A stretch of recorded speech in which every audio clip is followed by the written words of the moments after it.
Happiest people. Wah, ketemu lagi. Asik nih kayaknya kalau kita ngobrol-ngobrol lagi. Jadi santai-santai aja. Dan sekarang aku mau tanya, pernah gak sih kalian kebayang kenapa body shaming bisa melukai batin seseorang?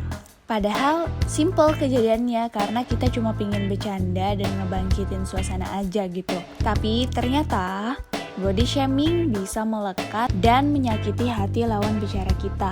Padahal kadang kita juga nggak sadar kita ngelakuin itu.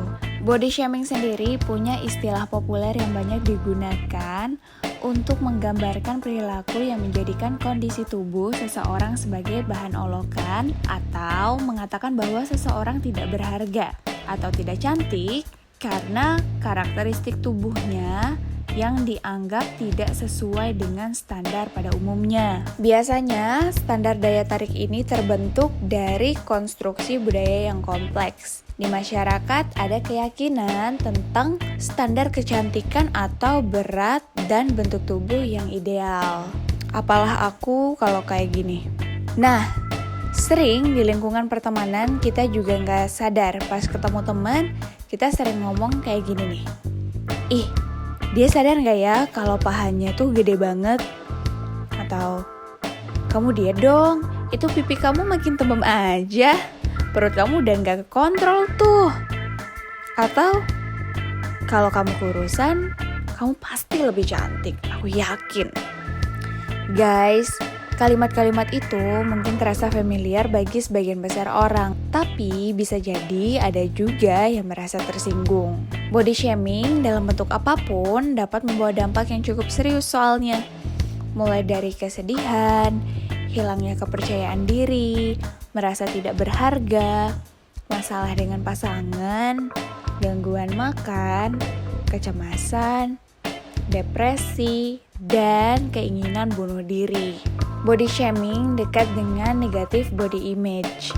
Karena kita adalah orang-orang yang berbeda, kita perlu memahami dari sekarang mengenai isu ini lebih serius lagi dan mulai melepaskan diri dari perangkap unhealthy body image yang ada di tengah masyarakat. Aku percaya semua orang itu unik, cantik, versi diri kita sendiri, versi diri kita masing-masing. Nah, ini dia cara bagaimana melepaskan diri dari unhealthy body image. Pertama, keluarlah dari lingkaran negatif dengan mengganti kacamata yang kita gunakan. Jika biasanya kita menggunakan kacamata serba kurang, nah maka sekarang mari kita coba lepas kacamata itu dan ganti dengan kacamata serba bisa. Fokuskan pada apa yang bisa dilakukan oleh anggota tubuh kita atau pada kesehatan tubuh kita, bukan pada penampilannya. Misal, kulit saya cukup sehat dan lembab, badan saya cukup kuat untuk bekerja, dan lain-lain. Jadi kita lebih ngelihat ke arah yang positif. Kedua, terapkan filter untuk diri sendiri. Ada jutaan informasi yang masuk melalui indera kita. Kita perlu memilih informasi apa yang perlu dan tidak perlu untuk kita terima.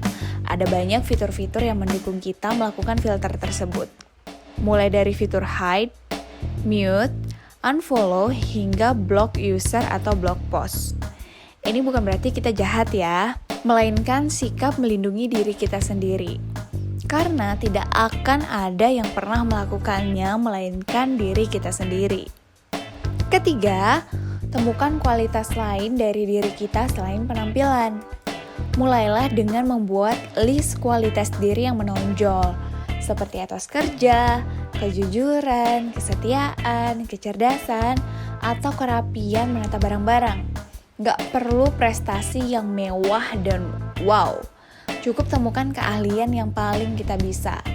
Because beauty is a state of mind, not a state of your body. Keempat, kelilingi diri kita dengan orang-orang positif. Orang-orang positif akan mendukung kita untuk percaya bahwa apa yang sedang kita usahakan adalah hal yang benar. Maka, kita akan jauh lebih mudah untuk menerima dan mensyukuri diri kita sendiri. Kelima, berikan tubuh kita hal-hal yang baik sebagai bentuk kasih sayang kita terhadap tubuh. Gak perlu perawatan berjam-jam di salon, membeli baju branded yang mahal, atau pergi ke gym terkenal untuk menyayangi tubuh.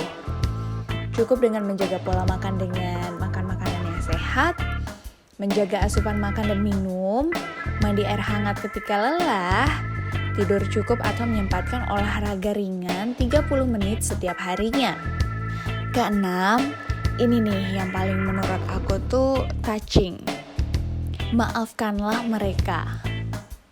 Maafkan siapapun yang pernah memberikan kalimat-kalimat negatif atas tubuh kita. Maafkan orang tua yang berulang kali menyuruh kita menjadi cantik atau gagah.